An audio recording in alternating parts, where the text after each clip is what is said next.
नमस्कार। महाराजा सूरजमल महाविद्यालय अजबपुरा गठवाड़ी से मैं मोहसिन खान व्याख्याता हिस्ट्री आप सभी के सामने आज बीए प्रथम वर्ष राजस्थान का इतिहास के सिलेबस एंड पेपर पैटर्न के बारे में आप सभी से चर्चा करूंगा। राजस्थान का इतिहास बीए प्रथम वर्ष में द्वितीय प्रश्न पत्र है जो आरंभिक काल से 1956 ईस्वी तक द्वितीय प्रश्न पत्र राजस्थान का इतिहास राजस्थान विश्वविद्यालय के सिलेबस के अंतर्गत आता है।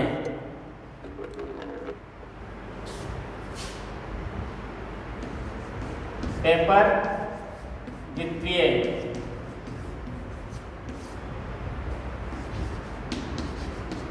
बीए प्रथम वर्ष बीए फर्स्ट ईयर पेपर द्वितीय राजस्थान का इतिहास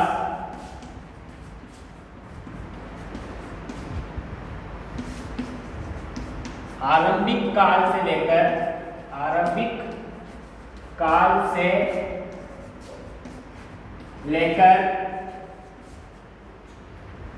1956 तक यानी कि राजस्थान के एकीकरण तक आपके सिलेबस में सम्मिलित है। यह प्रश्न पत्र राजस्थान में होने वाली विभिन्न प्रतियोगिता परीक्षाओं के लिए भी महत्वपूर्ण हैं। राजस्थान विश्वविद्यालय के द्वारा तय किए गए इस सिलेबस का महत्वपूर्ण लाभ ये है कि इसमें प्राचीन राजस्थान के इतिहास से लेकर आधुनिक राजस्थान के इतिहास को सम्मिलित किया है।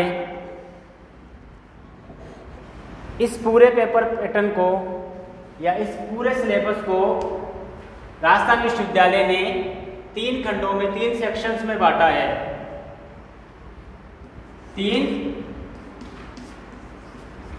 खंडों में विभाजित 3 खंडों में विभाजित है और प्रत्येक खंड एक अलग काल को दर्शाता है। जैसे कि प्रथम जो सेक्शन अथवा खंड है वह प्राचीन राजस्थान को दर्शाता है। उसमें प्राचीन राजस्थान से संबंधित सभ्यताएं, संस्कृति, पाषाण काल, ताम्र पाषाण काल, कालीबंगा की सभ्यताएं आदि को सम्मिलित करता है। इसी तरह से जब द्वितीय खंड आता है यानी कि सेकंड सेक्शन, उसमें पूर्व मध्यकाल एवं मध्यकालीन या हम बोल सके तो मध्यकाल का जो इतिहास है, जहाँ से तुर्क आक्रमण की शुरुआत होती है राजस्थान में, वहाँ से यहाँ पर इस सिलेबस में सम्मिलित किया गया है। इसी तरह से जो तीसरा खंड आता है वह आधुनिक राजस्थान को दर्शाता है, यानी कि उसमें आधुनिक राजस्थान से संबंधित महत्वपूर्ण सामग्रियाँ आपके सामने मौजूद रहती है। सबसे बड़ी खासियत इस पेपर की यही है कि राजस्थान की जो विभिन्न प्रतियोगिता परीक्षाएं होती है उनका बहुत हद तक सिलेबस राजस्थान का सांस्कृतिक इतिहास, सांस्कृतिक एवं राजनीतिक इतिहास इसी पेपर पैटर्न में, इसी पेपर सिलेबस में सम्मिलित है। तो शुरुआत करते हैं खंड के में सम्मिलित या खंड सेक्शन ए में सम्मिलित कौन कौन से बिंदु आपके राजस्थान का इतिहास के अंदर सम्मिलित है। सबसे पहले हम बात करते हैं राजस्थान के इतिहास के स्रोतों का सर्वेक्षण।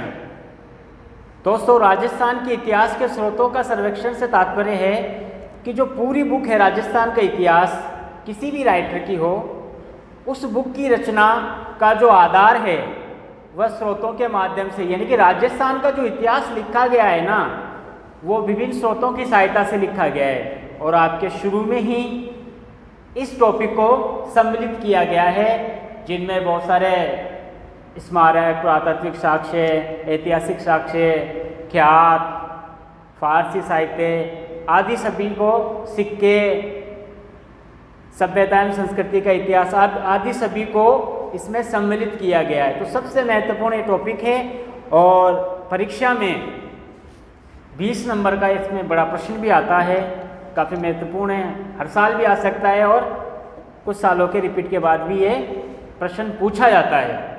तो राजस्थान के जो स्रोत है उनका सर्वेक्षण हम जब विस्तार से क्लासें लेंगे, क्लासों में इसका उल्लेख हम करेंगे। इसके बाद राजस्थान में पाषाणकालीन एवं मध्य पाषाणकालीन जो सभ्यताएं हैं, जो विशेषताएं हैं राजस्थान की पाषाणकालीन, उनका उल्लेख भी इस सिलेबस में दिया गया है।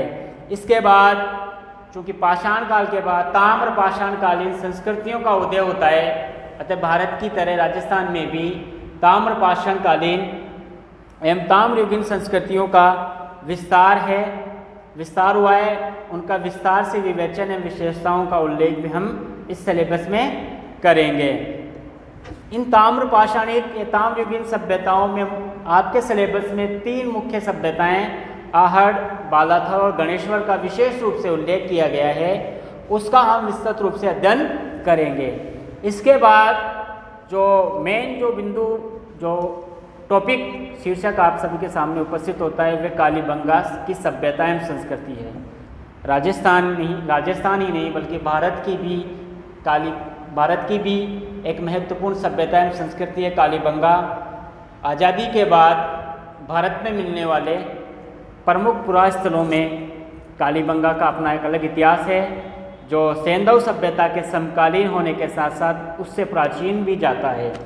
अतः कालीबंगा का भी जो टॉपिक है आपके सिलेबस में प्राचीन राजस्थान के इतिहास में वह काफ़ी महत्वपूर्ण है। ये प्रश्न भी काफ़ी पूछा जाता है आपके इतिहास विषय के पेपर में।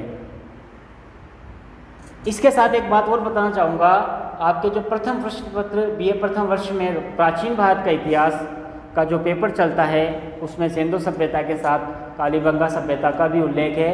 अतः दोनों ही पेपर्स में, प्रथम एवं द्वितीय दोनों ही पेपर्स में कालीबंगा की सभ्यता एवं संस्कृति का वर्णन आपको देखने को मिलेगा।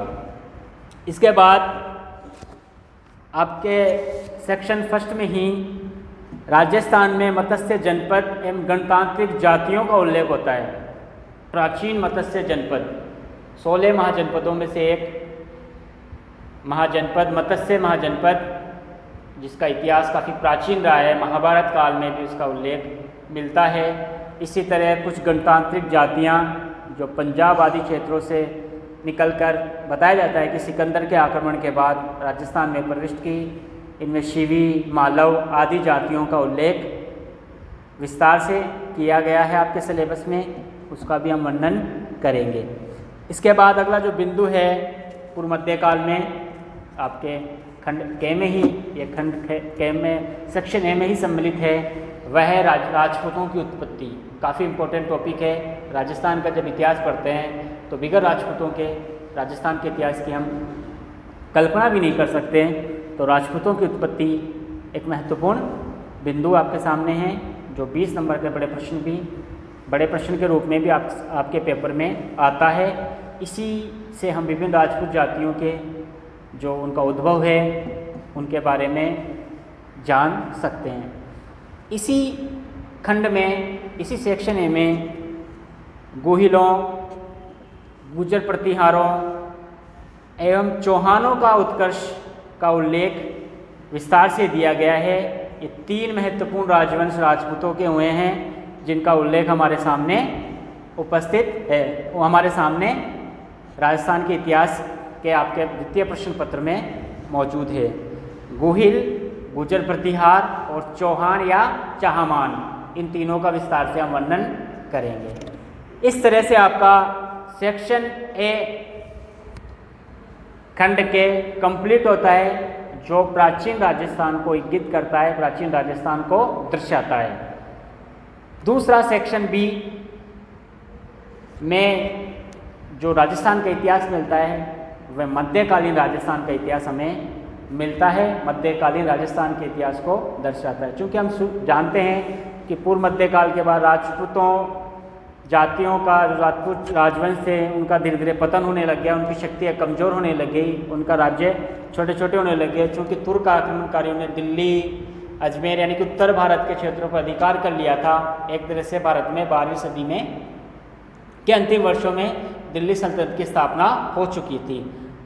अतः आपके सेक्शन ए में शुरुआत में ही राजस्थान में मुस्लिम आक्रमणों का, जो मुस्लिम आक्रमण हुए उसका राजपूत जातियों ने, राजपूत राजवंशों ने किस प्रकार प्रतिरोध किया उसका वर्णन हम करेंगे। जैसे कि इल्तुतमिश के समय राजस्थान में आक्रमण हुए हैं, मुख्य रूप से अलाउद्दीन खिलजी के समय जो राजस्थान में जो आक्रमण हुए हैं उसका हम विशेष तौर पर अध्ययन करेंगे, चाहे वो रणथंभौर पे हो, जालौर पर हो, चित्तौड़ पर हो। इनका हम विस्तार से अध्ययन करेंगे, उनके पीछे क्या कारण है, क्या नीतियाँ थी इन राज्यों की, तुर्क सम्राटों की, उसका हम अध्ययन इसमें करेंगे। इसके बाद जो इम्पोर्टेंट टॉपिक आता है वह है महाराणा कुंभा एवं महाराणा सांगा। ये मेवाड़ के प्रमुख शासक हुए हैं। महाराणा कुंभा 15वीं सदी में मेवाड़ के प्रमुख शासक हुआ है, जिसकी राजनीतिक उपलब्धियों के साथ साथ सांस्कृतिक उपलब्धियों के बारे में बहुत सारी जानकारी इस राजस्थान के अध्ययन से प्राप्त होती है। इसी तरह महाराणा सांगा, हम सभी जानते हैं महाराणा सांगा का बाबर से जो संघर्ष हुआ उसका भी हम इसमें उल्लेख करेंगे। इसके साथ ही जो राजस्थान के सिरमौर कहलाते हैं, महाराणा प्रताप एक जुझारू व्यक्ति, उसके बगैर राजस्थान का इतिहास अधूरा है। तो महाराणा प्रताप के बारे में भी हम एक विस्तृत रूप से चर्चा करेंगे इस ऑनलाइन क्लासों में। ये भी आपके इसमें प्रश्न पत्र में सम्मिलित है। महाराणा प्रताप ने किस प्रकार से स्वतंत्रता के लिए संघर्ष किया मुगल सम्राटों से, खासतौर पर अकबर से और उनके सेनानायकों से, उसका उल्लेख हम इस टॉपिक में करेंगे। इसके बाद राव चंद्रसेन के ने जो स्वतंत्रता के लिए प्रयास किया है उसका भी हम इस सिलेबस में उल्लेख करेंगे। इसके साथ ही जयपुर के सवाई जयसिंह का राजस्थान के इतिहास में क्या योगदान रहा है, जयपुर के सवाई जयसिंह का राजस्थान के इतिहास में क्या महत्वपूर्ण योगदान रहा है, उसका उल्लेख भी हम राजस्थान के इतिहास में करेंगे। इसके साथ ही राजनीतिक गतिविधियों के साथ ही राजस्थान में मध्यकाल में समाज कैसा था, संस्कृति कैसी थी तत्कालीन, उनकी विशेषताएं क्या थी, उनका संक्षिप्त हम सर्वेक्षण करेंगे, उनका वर्णन करेंगे। मध्यकालीन राजस्थान के समाज एवं संस्कृति की विशेषताओं का वर्णन करेंगे, जो 1200 से लेकर 1750 ईस्वी तक लगभग 550 वर्षों का हम उस समय की समाज एवं संस्कृति का अध्ययन एवं उल्लेख करेंगे। इसी सेक्शन बी में राजस्थान के दो प्रमुख धार्मिक विचारक मीरा और दादू दयाल का विस्तार से हम उल्लेख करेंगे। ये भी आपके सिलेबस में उल्लेख है, इससे भी आपके 20 नंबर के बड़े प्रश्न पूछे जाते हैं।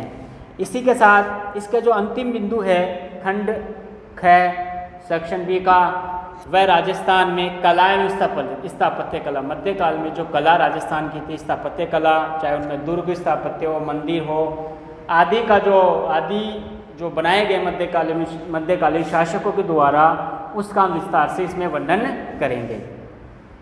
इसके बाद हम बात करते हैं सेक्शन सी खंड क। इसमें आधुनिक राजस्थान के बारे में विस्तार से चर्चा की गई है। आधुनिक राजस्थान के बारे में विस्तार से चर्चा की गई है, क्योंकि हम सभी जानते हैं कि आधुनिक काल 18वीं सदी में जब बताया जाता है शुरू हुआ। वैसे एक बात क्लियर कर दूँ कि प्राचीन काल, मध्यकाल, आधुनिक काल, ये केवल इतिहास के विद्यार्थियों को समझाने के लिए ही इसको बांटा गया है, लेकिन हम पूर्ण रूप से ऐसा डिसाइड नहीं कर सकते हैं कि प्राचीन काल कहाँ तक था, कहाँ से शुरू हुआ। कहाँ से शुरू हुआ है तो बता सकते हैं, लेकिन कहाँ तक था इसको केवल हम इतिहासविदों के द्वारा एक बांटा गया है, जिसके काफ़ी आलोचना भी होती है कई बार कि आधुनिक काल कहाँ से शुरू माना जाता है। जैसे कि यूरोपीय देशों में पहले शुरू हो गया था, भारत में बाद में शुरू हुआ था। वह एक अलग टॉपिक है, उसके बाद में भी कभी उसके बारे में कभी चर्चा हम करेंगे। शुरुआत होती है जब मुगल सम्राट यानी कि मुगल राजवंश जब कमज़ोर पड़ गया, उस समय दो प्रमुख शक्तियाँ उभरी भारत में, एक देशी एक विदेशी। देशी की बात हम करते हैं मराठा। एक वक्त तो ये कहा जा रहा था कि मराठा जो राजवंश से पहले शिवाजी के नेतृत्व में और बाद में उसके उत्तराधिकारियों के नेतृत्व में उत्तर भारत तक उनका वर्चस्व हो गया था, और एक तरह से कहा जाने लगा था कि मुगलों की जगह मराठा ले लेंगे। लेकिन इस दौरान दक्षिण भारत में धीरे धीरे ब्रिटिश ईस्ट इंडिया कंपनी ने अपनी शक्तियाँ बढ़ाना शुरू कर दिया, और मराठों को जब पानीपत का तीसरा युद्ध लड़ा गया उसमें काफ़ी क्षति हुई। इस चीज़ का फ़ायदा अंग्रेजों ने उठाया और अपनी शक्ति को बढ़ाते हुए भारतीय राज्यों जो छोटे छोटे भागों में बढ़ चुके थे, चूँकि मुगल राजवंश कमजोर हो चुका था और मुगल एम्पायर बिखरने लग गया था, तो भारत के अनेक छोटे छोटे राज्य स्वतंत्र हो गए थे और उन्होंने अपने अपने सीमाओं का विस्तार शुरू कर दिया था। तो ये ब्रिटिश ईस्ट इंडिया कंपनी जो एक व्यापारिक कंपनी के रूप में भारत आई थी, बाद में उसने राजनीतिक परिस्थितियों को देखते हुए भारत के राजसत्ता को हथिया लिया था। उन्होंने धीरे धीरे से अपना वर्चस्व भारत में और राजस्थान के राज्यों में, राजस्थान के विभिन्न राजवंशों में अपना वर्चस्व उसने बढ़ाना शुरू कर दिया था। सबसे पहले इस खंड में सेक्शन सी में हम बात करेंगे राजस्थान में मराठा आक्रमण में उसके प्रभाव। जैसे कि मैंने आपको बताया कि अंग्रेजों से पहले और मुगल काल के पतन के समय एक शक्ति के रूप में, देशी शक्ति के रूप में मराठा उभरे। उनका राजस्थान में भी काफ़ी प्रभाव है। आक्रमण, उन्होंने कई आक्रमण किया, प्रभाव राजस्थान में रहा, तो उसका भी हम विस्तृत रूप से राजस्थान के इतिहास में आपके सिलेबस में उसको सम्मिलित किया गया है राजस्थान विश्वविद्यालय के द्वारा। इसके बाद हम बात करेंगे ब्रिटिश प्रभुत्व का स्वीकार एवं परिणाम, यानी कि धीरे धीरे मराठों की शक्ति जब कमज़ोर हो गई और जब मराठे आक्रमण राजस्थान में हो रहे थे, राजस्थान के विभिन्न राजवंशों ने अंग्रेजों से सहायता लेना शुरू कर दिया। और 1818 में 1818 के बाद विभिन्न संधियाँ राजस्थान के राजवंशों ने अंग्रेजों से करना शुरू कर दिया। एक तरह से अब उनकी अस्मिता अंग्रेजों के हाथ में आ गई थी। इस प्रकार से अंग्रेजों ने अब राजस्थानी राज्यों में दखल देना शुरू कर दिया था। 1818 ईस्वी के पश्चात ही अंग्रेजों ने प्रशासनिक एवं न्यायिक परिवर्तन राजस्थान में करने शुरू कर दिए, स्वयं भी किए और राजपूत राज्यों पर उन्होंने दबाव भी डाला। इसके पश्चात जो एक और टॉपिक आता है आधुनिक राजस्थान में, सामाजिक परिवर्तन। बहुत सारी कुप्रथाएं उस समय चली आ रही थी, जैसे कन्या शिशुवध, सती प्रथा। उन पर अंग्रेजों ने प्रतिबंध लगाना शुरू कर दिया, खुद भी लगाया और देशी राज्यों पर दबाव भी डाला, तो इसका उल्लेख भी हम करेंगे। इसके बाद आर्थिक परिवर्तन, जैसे कि भू राजस्व व्यवस्था, उन्होंने राजस्थान में राजस्व की कौन कौन सी नीतियों को, कौन कौन से बंदोबस्त किए अंग्रेजों ने, उसका भी अध्ययन हम इसमें करेंगे। एक और इम्पोर्टेंट टॉपिक आता है नमक एवं अफीम व्यापार पर ब्रिटिश एकाधिकार। राजस्थान में नमक का भी काफ़ी उत्पादन होता था और अफीम का भी। इस पर ब्रिटिश एकाधिकार कैसे हुआ, ब्रिटिशों ने इसका कैसे फ़ायदा उठाया और यहाँ से नमक और अफीम के द्वारा उन्होंने कैसे धन दौलत इकट्ठा किया, उसका अध्ययन हम इसमें करेंगे। इसके बाद जो मोस्ट इम्पोर्टेंट टॉपिक आता है वो राजस्थान की क्रांति, 1857 की क्रांति।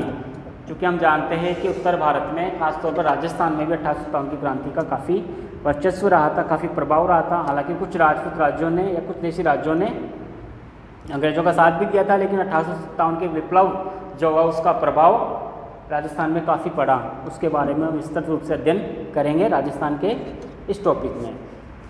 एक टॉपिक और आता है राजस्थान में आर्य समाज का प्रभाव। जैसे कि आर्य समाज के बारे में आप सभी को मालूम है, दयानंद सरस्वती जी ने आर्य समाज की स्थापना की, लेकिन राजस्थान में आर्य समाज का काफ़ी वर्चस्व रहा। विशेषकर जो अजमेर में आर्य समाज का बहुत अधिक प्रभाव रहा। हरविलास शारदा जैसे लोगों ने आर्य समाज काफ़ी समाज के लिए काम किया, उसके बारे में भी हम अध्ययन करेंगे। अगला जो टॉपिक आता है आपके सिलेबस में, कृषक आंदोलन एवं जनजातीय आंदोलनों का एक संक्षिप्त लेख। राजस्थान में जो कृषक आंदोलन हुए, जो देशी राज्यों के द्वारा उन पर, जो साहूकारों के द्वारा उनकी भूमि को हड़पना, उन पर लागत, विभिन्न प्रकार के कर आदि लगाना, उससे किसानों में जो रोष हुआ उसका अध्ययन हम करेंगे। इसके साथ ही जनजातीय आंदोलन, राजस्थान में जो जनजातीय आंदोलन हुए उनका अध्ययन भी हम करेंगे। इसी के साथ अब राजस्थान, क्योंकि भारत स्वतंत्रता की ओर बढ़ने लग गया था 20वीं शताब्दी में, तब राजस्थान में प्रजामंडल आंदोलनों की शुरुआत हुई। प्रजामंडलों का गठन हुआ विभिन्न देशी राज्यों में, बीकानेर हुआ, जयपुर हुआ, जोधपुर हुआ, उदयपुर हुआ, कोटा, सिरोही, बूंदी वगैरह आदि राज्यों में विभिन्न प्रजामंडल बनने लग गए और उन्होंने राज्यों के लिए काम करना शुरू किए। एक तरह से ये स्वतंत्रता ही थी, एक तरह स्वतंत्रता के लिए पहली थी, क्योंकि देश भर में स्वतंत्रता आंदोलन चल रहे थे। तो विभिन्न राजस्थान के जो लोग थे, स्वतंत्र सेनानी थे, उन्होंने भारत के स्वतंत्रता सेनानियों से प्रभावित होकर यह काम करना शुरू कर दिया था। इसी तरह राजस्थान के राज्यों का एकीकरण 1956 में जब पूरा हुआ, उसका अध्ययन भी आपके अंतिम काफ़ी मोस्ट इम्पोर्टेंट टॉपिक है, जो आपके सिलेबस के सेक्शन सी में आखिरी शीर्षक है, आखिरी टॉपिक है, राजस्थान के राज्यों का एकीकरण किस प्रकार है। काफ़ी मोस्ट इम्पोर्टेंट टॉपिक है। आज आधुनिक राजस्थान का निर्माण 1956 में इन्हीं एकीकरणों के माध्यम से किया गया। इस तरह से ये आपका बीए प्रथम वर्ष का द्वितीय प्रश्न पत्र का सिलेबस के बारे में थोड़ी सी बेसिक जानकारी मैंने आपको दी। थोड़ा सा मैं पेपर पैटर्न के बारे में बता दूं। पेपर पैटर्न जैसे राजस्थान जो इतिहास विषय है, बीए प्रथम वर्ष हो या द्वितीय वर्ष या तृतीय वर्ष हो, सेम ही है, मतलब समानता है पेपर पैटर्न में। जैसे कि पेपर पैटर्न की जब हम बात करेंगे, पेपर पैटर्न की,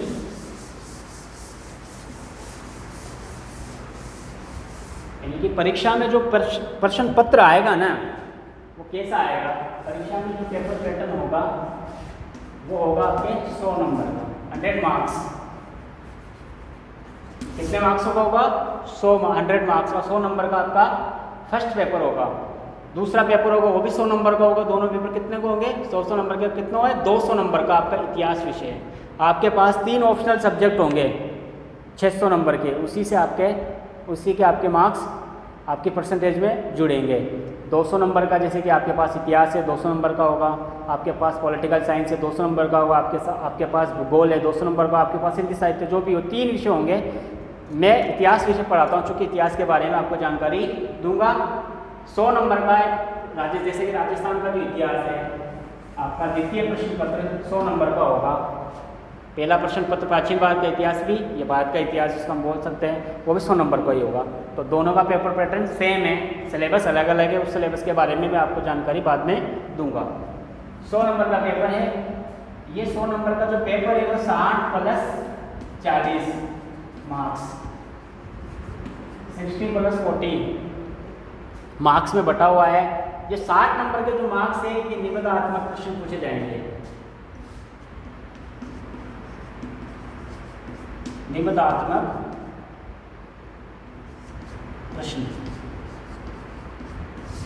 प्रश्न पूछे जाएंगे 6, जो 3 खंडों में बटे होंगे। Section first, section second, section third.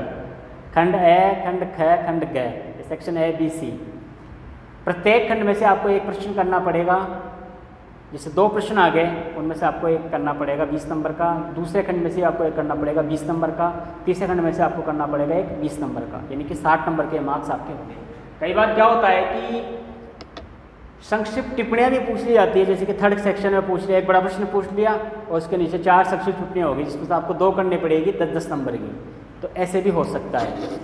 आपका जो 40 नंबर का जो मार्क्स है, ये 2 भागों में बटा होगा, 20 + 20। 20 नंबर का जो भाग होगा आपके, वे अति लघुत्तरात्मक, और अगला जो 20 नंबर का होगा वह होगा लघुत्तरात्मक। यानी कि इस 20 नंबर के 10 प्रश्न आपसे पूछे जाएंगे। कितने प्रश्न होंगे, 10। कितने नंबर के होंगे, 2 नंबर के। 20 नंबर का जो प्रश्न होगा अति लघुत्तरात्मक, 10 प्रश्न पूछे जाएंगे 2 नंबर के। सभी प्रश्न आपको करने पड़ेंगे। 20 शब्दों में मिनिमम उनका आंसर देना पड़ेगा, कम से कम 20 शब्दों में उनका आंसर आपको देना पड़ेगा। ठीक है ना। इस तरह से आपके 10 प्रश्न कितने होंगे, 20 नंबर के। इसी तरह से लघुत्तरात्मक में भी आपको 10 प्रश्न पूछे जाएंगे। कितने प्रश्न, 10 प्रश्न। लेकिन आपको इसमें करने होंगे 5 प्रश्न। कितने प्रश्न करने होंगे, 5 प्रश्न। 5 × 4, 4 नंबर का प्रत्येक प्रश्न होगा, करने होंगे आपको 5। कितने होंगे, 20 नंबर। 20 नंबर के आपको ऑप्शन इसमें ज़्यादा होंगे, इसमें आपको 10 प्रश्न दिए होंगे, लेकिन आपको करने कितने होंगे, 5। कितने नंबर का होगा? 4 नंबर का एक सवाल होगा वो। इस तरह से लघुत्रात्मक यानी मिनिमम 50 शब्दों में, कितने शब्दों में? 50 शब्दों में, 50 शब्दों में आपको आंसर मिनिमम आपको कम से कम देना पड़ेगा। तो पेपर पैटर्न एक बार फिर समझ लीजिए। 100 नंबर का आपका मार्क्स होगा प्रथम द्वितीय प्रश्न पत्र का, जो राजस्थान का इतिहास है। उसमें आपको शुरू में 40 नंबर का पोर्शन पूछा जाएगा। ये 40 नंबर 2 भागों में बटा होगा, 20 + 20 यानी कि 20 नंबर का। ये 20 नंबर के जो होंगे 10% 2 नंबर के पूछे जाएंगे, आपको 10 के 10 करने होंगे, तब आपका 20 नंबर का पोर्शन अति लघुत्रात्मक के रूप में होगा, यानी कि कम से कम 20 शब्दों में उसका आंसर आपको देना पड़ेगा। इसी तरह से जो अगला खंड इसी के खंड में ही है, इसका सेक्शन बी भाग होगा, वह 20 नंबर का होगा, लेकिन उसमें भी 10 प्रश्न तो पूछे जाएंगे, लेकिन आपको 10 नहीं करने होंगे, आपको करने होंगे 5 × 4 यानी कि 5 प्रश्न करने होंगे जो 4 नंबर का होगा। इस प्रकार से आपको 50 शब्दों में कम से कम उनका आंसर आपको देना पड़ेगा। 5 प्रश्नों का 5 आपको छोड़ने होंगे, 4 नंबर का होगा। 60 नंबर का जो पेपर जो प्रश्न आपके बचे हैं, जो अंकों का आपका पोर्शन बचा है, उसमें निबंधात्मक प्रश्न होंगे, जिसके कोई लिमिट नहीं होती। आपको जितना आता है उतना आपको लिखना पड़ेगा, लिखने की स्पीड अच्छी होनी हो करनी पड़ेगी। ये भी आपके 3 भाग में बटा होता है, 3 खंड में, 3 खंड 20 × 3 बराबर कितना हुआ? 60। यानी कि हर खंड में 20 नंबर का एक प्रश्न करना पड़ेगा। पूछे जाएंगे 6 प्रश्न, या कुछ भी टिप्पणियाँ भी पूछ सकते हैं 10-10 नंबर की, वो आपको बता दिया जाएगा बाद में। पेपर पुराने ओल्ड पेपर भी आपको बताए जाएंगे कैसे पूछे जाएंगे। अभी फिलहाल यही उम्मीद करता हूँ आपको क्लास में सिलेबस के बारे में और पेपर पैटर्न के बारे में जानकारी प्राप्त होगी। नमस्कार, अगली क्लास में फिर मिलते हैं।